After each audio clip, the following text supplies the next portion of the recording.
आज मी तुम्हाला जी अळूवडीची रेसिपी दाखवणार आहे ना, ती आमच्या बाजूवाल्या काकी बनवतात.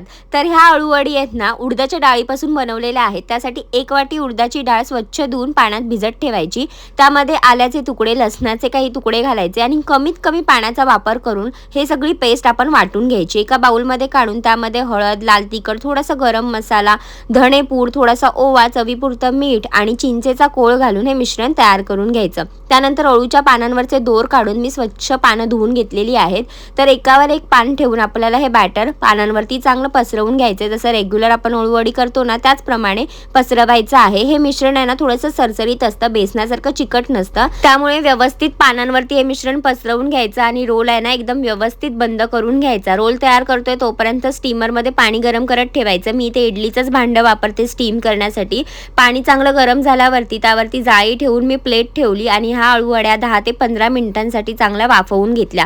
वाफवून झाल्यावर चांगल्या गार करून घ्यायच्या. हवं तर फ्रीजमध्ये सुद्धा थंड होण्यासाठी ठेवू शकतो.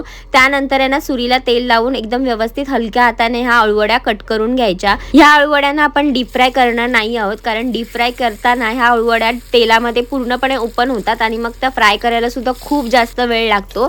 त्यामुळे ना, हे असं तेल घालायचं तव्यावरती आणि दोन्ही बाजूंनी चांगला खरपूस रंग येईपर्यंत ह्या अळूवड्या मस्त फ्राय करून घ्यायच्या. दिसतात ना एकदम कमाल, खायला सुद्धा तितक्याच कमाल लागतात. आता तुम्हाला जर ही रेसिपी आवडली असेल ना, तर तुम्ही नक्की ट्राय करून पहा आणि फॉलो फॉर मोर रेसिपीज.